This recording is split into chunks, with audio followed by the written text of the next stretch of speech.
अन्न स्वरूप विज्ञानी अध्याय अष्टांग हृदय का अन्न स्वरूप विज्ञानी अध्याय का 24 नंबर का श्लोक यहाँ से स्टार्ट करना था। स्निग्धोमा स्वादुतिक्तोष्णा कफ पित्त करी गुरुः दृक् शुक्र हृत कटुः पाके तद्वत् बीजम कुसुम्भजम। मतलब कुसुम्भ का भी इसमें बता दिया हुआ है। कुसुम्भ मतलब कि वो सनफ्लावर के बीज जो होते हैं वो, और अलसी के बीज, दोनों के बारे में यहाँ पे बताया हुआ है।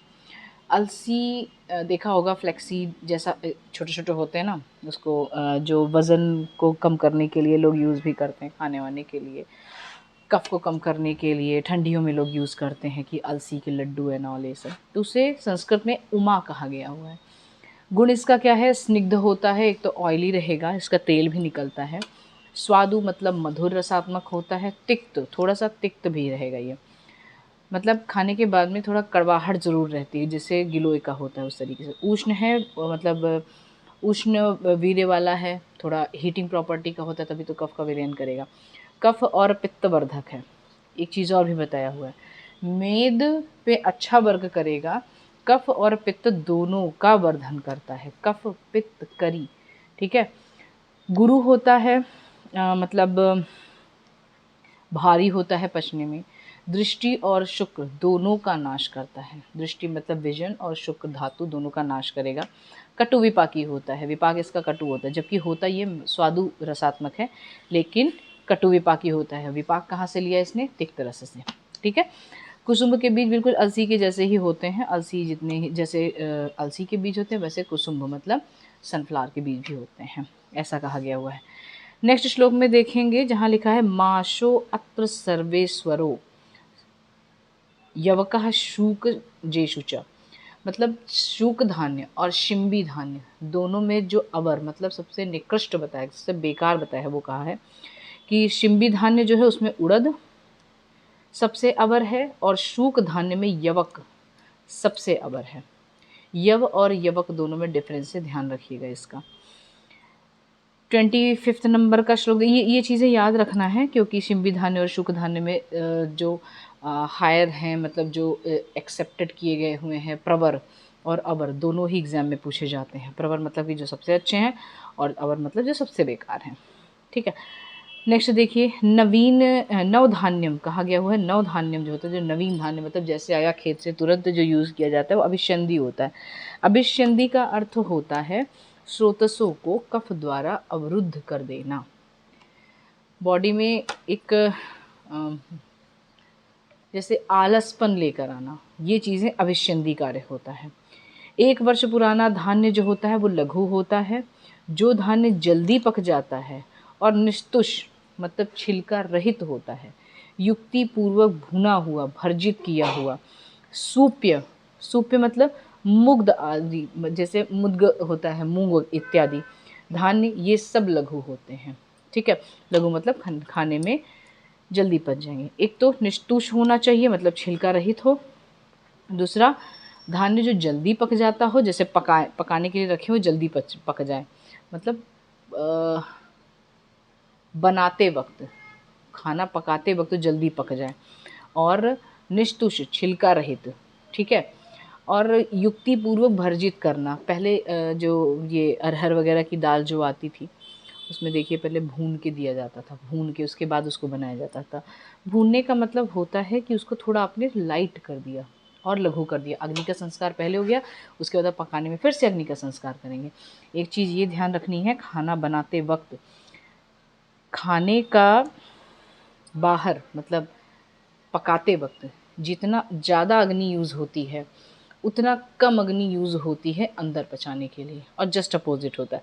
जितना कम अग्नि बाहर पचाने के लिए यूज़ होगी, उतनी ज़्यादा अग्नि लगती है अपने बॉडी के अंदर वाली खाने को पचाने के लिए, ठीक है। उसी प्रकार से यहाँ बताया हुआ है कि जितना बाहर अग्नि यूज़ हो जाएगी, उतना वो लघु होता जाएगा पचने के लिए। इति शिम्बी धान्यम, यहाँ पे शिम्बी धान्य मतलब दाल वाले, पल्सेस वाले जो वर्ग हैं यहाँ पे ख़त्म हो जाते हैं। नेक्स्ट आते हैं अथ पक्वान्न वर्ग। पक्वान्न मतलब कृतान्न, वही बोला गया है इसको। प्रिपरेशंस, प्रिपरेशन मतलब जैसे अब चावल अगर आया है तो वैसे ही कच्चे खाना नहीं है, उसको किस तरीके से प्रिपेयर किया जाए। दाल आई है तो दाल ऐसे ही कच्चे नहीं खाना है, उसको किस तरीके से प्रिपेयर या क्या चीज़ें नई नई डिशेस कैसे बना सकते हैं, उसके बारे में आयुर्वेद ने बताया हुआ है। 26, 27 और 28 का पहला वाला लाइन देखिए। मंड, पेया, विलेपी, ओदन यथा पूर्व क्रमशः लघु होते हैं। लघु मतलब मंड लघु है, पेया थोड़ी सी गुरु हो जाएगी, विलेपी उससे भी भारी हो जाएगा, ओदन मतलब भात जो बनता है वो और भी ज़्यादा गुरु हो जाता है। इसमें मंड, मंड को शिव बोला हुआ, शिव मतलब कल्याणकारी, तो मंड को शिव बोला हुआ है, बहुत कल्याणकारी है, किसी भी अवस्था में इसका यूज़ किया जा सकता है। बीमारी की हालत में भी दिया जाता है खाने के रूप में मंड। मंड मतलब चावल का माड़ या किसी धान्य का माड़ निकाल के जो दिया जाता है। आप इसको रोगी अवस्था में भी, स्वस्थ अवस्था में भी यूज़ कर सकते हैं, तो इसलिए इसको कल्याणकारी किसी भी अवस्था में आप यूज़ कर सकते हैं। बच्चों में यूज़ कर लीजिए, युवावस्था में भी यूज़ कर सकते हैं, वृद्धावस्था में भी यूज़ कर सकते हैं, किसी भी तरीके से। वात अनुलोमक होता है, वात को ये कम करता है। क्यों? क्योंकि वात के ऊपर सबसे ज़्यादा जोर क्यों दिया जाता है, और वात पे जो काम करता है वो अच्छा भी होता है। ऐसा क्यों कहा गया हुआ है? क्योंकि वायु ही सारी व्याधियों का मोस्टली ये करता धरता है। कफ और पित्त तो पंगु हैं, अपनी जगह पे बैठे रहेंगे, पर मूवमेंट कौन करा रहा है? वो है वायु। तो वायु मूव करा के एक स्थान से दूसरे स्थान पे लेके जा रहा है, किसको? बाकी दोषों को, या जो टॉक्सिसिटी गई है अंदर उसको, वो मूवमेंट का काम कराता है। इसलिए वायु का अगर अनुलोमक कह दिया गया, मतलब वायु ये थोड़ा कम कर देता है बॉडी में। तृष्णा, ग्लानि, तृष्णा मतलब बहुत ज़्यादा जो प्यास लग रही हो। ग्लानि का अर्थ होता है बिना कुछ किए, जैसे बेचैनी जो कहते हैं उसको। शेष दोष नाशक मतलब जो बचे हुए दोष होते हैं उनका भी नाश हो। वैसे तो मेडिसिन जब देते हैं, व्याधित अवस्था की ही यहाँ पे मेंशन कर लीजिएगा, तो अगर हम मेडिसिन देते हैं तो दोष तो मोस्टली पच जाते हैं, जो बचे हुए दोष होते हैं वो आहार रूप में पचाए जाते हैं, उसके लिए मंड का उपयोग किया जाता है। और पाचक होता है, बहुत जल्दी पच भी जाता है और ये पाचन शक्ति को बढ़ाता भी है। दोनों चीज़ें हैं। धातुओं को साम्यावस्था में लाना, ऑब्वियसली जब बचे हुए दोष तक ये अगर पचा दे रहा है तो ये धातुओं को साम्यावस्था में लगेगा, मतलब सप्त धातुएं जो है वो इक्विलिब्रियम में आएंगी, तब क्या होता है? आरोग्य की प्राप्ति होती है। स्रोतस को मृदु करने वाला, स्रोतस हमारे जो बॉडी चैनल्स हैं उनको सॉफ्टनेस देता है। सॉफ्टनेस देने का मतलब होता है कि कार्य वो अपना सुचारू रूप से कर पाएंगे, कोई हार्डनेस, कोई ऑब्स्ट्रक्शंस नहीं है, तो अपने आप वो काम करते रहेंगे। स्वेदन कराने वाला मतलब स्वेटिंग बढ़ाता है। अग्नि को संदुक्षित करने वाला, सबसे मेन तो यही हो गया कि ये खुद तो पच जाएगा हल्का होके, लेकिन ये बॉडी में जो आपकी जाठर अग्नि है उसको भी बढ़ाने का काम करता है, संदुक्षण, प्रदीप्त करने वाला होता है। तो सबसे बेस्ट क्या हो गया?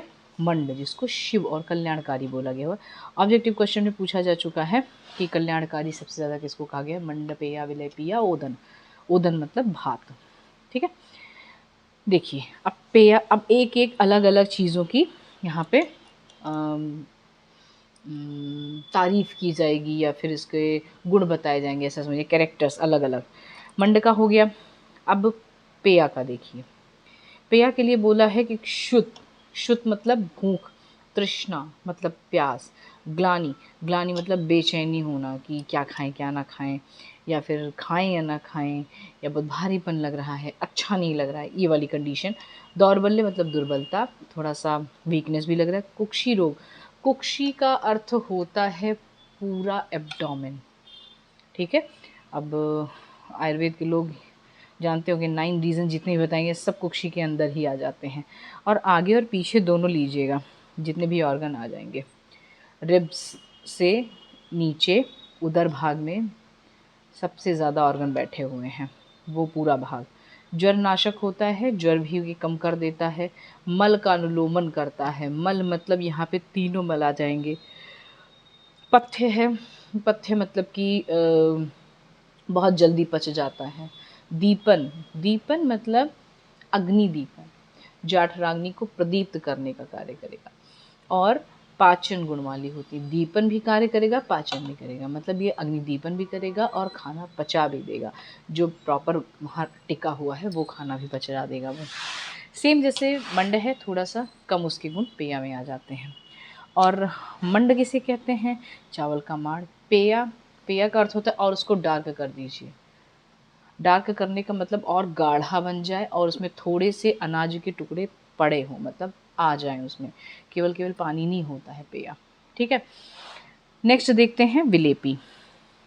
अच्छा, चावल पे अगर लिया जाए तो मंड क्या है? चावल का माड़ जो निकालते हैं जब चावल उबालते हैं, उबालने के बाद में जो ऊपर का पानी रह जाता है उसको निकाल के फेंक देते हैं, वही वाला है मंड। वो सबसे ज़्यादा शिव है, कल्याणकारी है। उसके बाद क्या करते हैं कि एकदम से नीचे तक आ जाए, मतलब ये चावल की लेयर है, हल्का सा ऊपर वो पानी रह जाए केवल, तो उसके बाद जब उसको निकाला जाता है थोड़े से चावल के टुकड़े भी आ जाते हैं, दैट इज़ कॉल्ड पेया। विलेपी क्या होता है? विलेपी का अर्थ होता है एकदम गीला गीला चिपका हुआ चावल जो होता है, जब बनाएंगे तो उसमें बहुत ज़्यादा पानी की मात्रा रहेगी और एकदम पूरा मैश हो जाता है, इतना ज़्यादा उसमें अग्नि दी जाती है, दैट इज़ कॉल्ड विलेपी। उसके गुण बताए गए हैं 29 नंबर के श्लोक में। देखिए, विलेपी ग्राहिणी हृदया तृष्णाग्नि दीपनी हिता व्रणाक्षी रोग संशुद्ध दुर्बल स्नेह पाई नाम। विलेपी एक तो ग्राही होता है, मतलब संग्रहण का कार्य करेगा। हृदय होता है, हृदय को भी अच्छा लगता है, मतलब खाने के लिए अच्छा होता है, हृदय के लिए अच्छा होगा। हृदय को अच्छा लगना मतलब आपके मन को भी अच्छा लगेगा। तृष्णा नाशक, तृष्णा भी खत्म कर देता है। अग्नि दीपक है, मतलब अग्नि का भी संरक्षण करेगा वो। व्रण रोगी, अक्षी रोगी मतलब जिनको इंजरी हुई है कहीं भी किसी भी प्रकार की, और अक्षी रोगी जिनको आँख की का रोग है, संशोधन कराए हुए, या ये कह लीजिए जैसे पंचकर्म के पश्चात। संशोधन मतलब पंचकर्मा, जितने भी पंचकर्म आएंगे, वमन, विरेचन, बस्ती, रक्तमोक्षण, बस्ते, सबके बाद।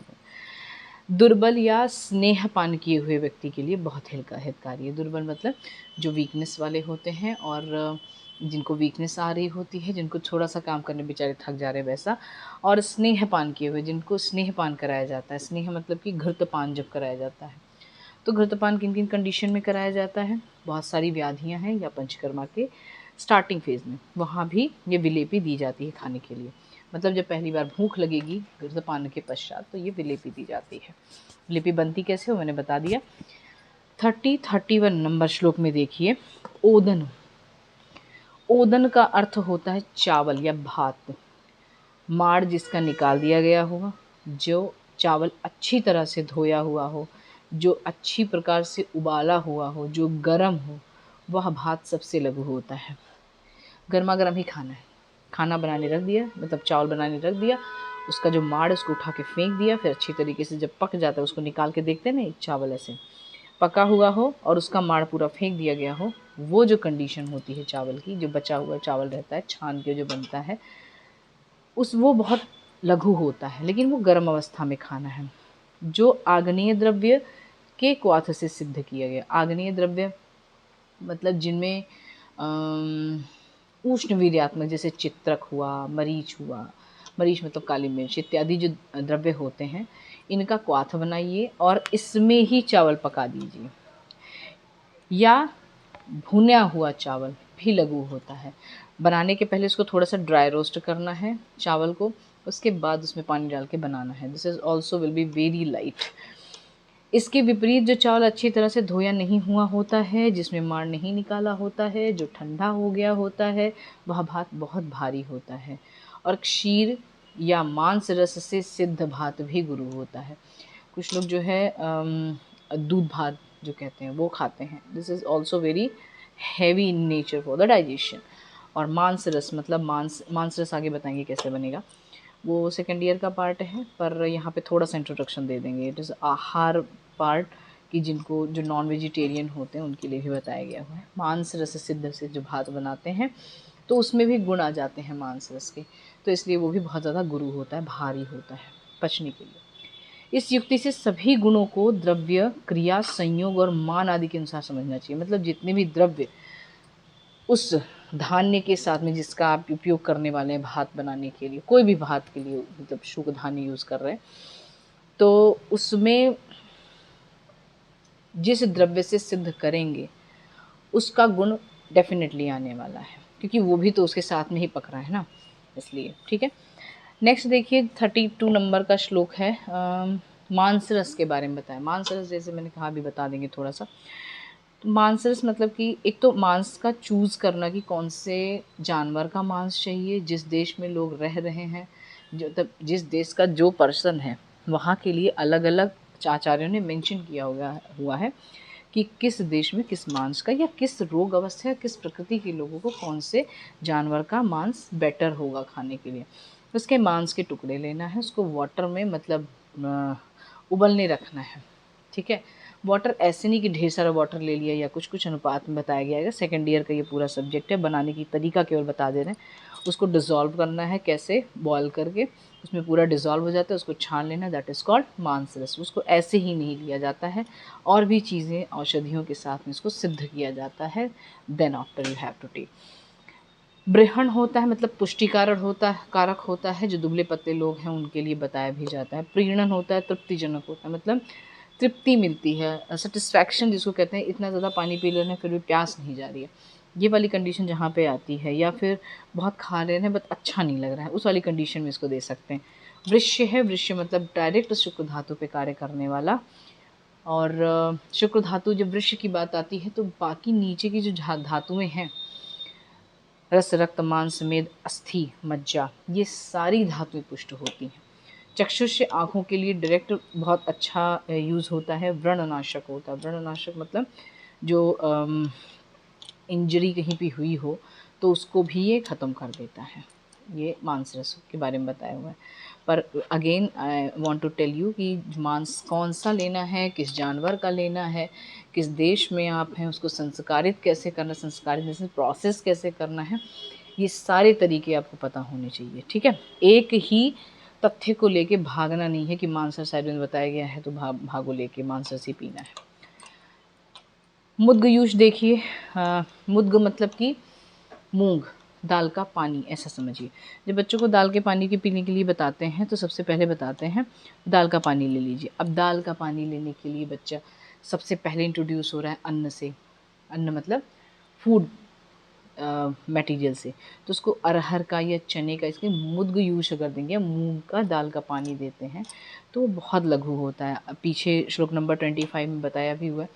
भुना हुआ और मुद्ग इत्यादि का जो सूप बनता है, इत्यादि जब बोल दिया मतलब मुद्ग जितना लघु होना चाहिए, वो जो सूप बनता है that will be very light for the digestion. बच्चे को सबसे पहले इंट्रोड्यूस करते हैं, छोटा बच्चा है, पता नहीं कैसी अग्नि है, जस्ट दूध से भी ये अन्न पे आया हुआ है, तो अन्न खाने के लिए जो है वो कौन सा अन्न यूज़ करना है, तो बहुत लघु जो जल्दी पच जाए ऐसा, ताकि उसके पेट में क्रैम्प्स वगैरह ना हो, वहाँ भी यही यूज़ करना है, मुद्ग का यूज़। संशोधन कराए हुए व्यक्ति, जब संशोधन होता है तो भी यही कंडीशन होती है, जो बॉडी के सारे सेल होते हैं वो न्यू हुए रहते हैं। संशोधन का अर्थ होता है कि प्यूरिफिकेशन। प्यूरिफिकेशन मतलब पूरी बॉडी प्योर हो चुकी है, प्यूरिफिकेशन हो चुका है, मतलब एक एक सेल उसमें न्यू हो चुके हैं, बच्चे जैसी सेल समझिए उसको। उस कंडीशन में व्रण के रोगी, व्रण मतलब कि अगर उनको इंजरी हुई है या कोई घाव वगैरह हुआ है, वो कंडीशन भी बच्चे जैसी होती है, हाँ टच मत करना इस वाली कंडीशन में। कंठ रोगी, जहाँ पे वाक प्रवृत्ति ज़्यादा हुई हो या फिर कंठ गले से रिलेटेड कोई व्याधि हुई हो, उस कंडीशन में। अक्षी रोगी, आँखों से रिलेटेड कोई व्याधि हुई हो, उस कंडीशन में मूंग के यूश या फिर मुद्ग यूश कह सकते हैं, दाल का पानी पीने के लिए कहा गया हुआ है। नेक्स्ट आते हैं 33 कुलत्थ। लास्ट टाइम जो कुलत्थ के बारे में जब शिंबी धान्य पढ़ा रहे थे तो बताया हुआ था, कुलत्थ के बारे में ध्यान रखना है। कुलत्थ का यूश देखिए, वातानुलोमक होता है, वात को कम करता है। गुल्म व्याधि, तूनी और प्रतूनी, ये भी वात के, केवल वात की व्याधियां हैं, तूनी और प्रतूनी दोनों व्याधियां। ठीक है, इन तीनों कंडीशन में ये यूज़ होता है। वातानुलोमक वात को भी का अनुलोमन करता है। तूनी और प्रतूनी में मेनली स्टिफनेस रहती है, बोन से रिलेटेड। ठीक है, इतनी स्टिफनेस रहती है कि कुलत्थ यूज बना के देते हैं तब वो जाके ढीला होना शुरू होता है। नेक्स्ट देखिए, तिल पिण्याक मतलब तिल की खली किस किस जगह पे यूज़ करनी है, ये भी एक प्रिपरेशन है।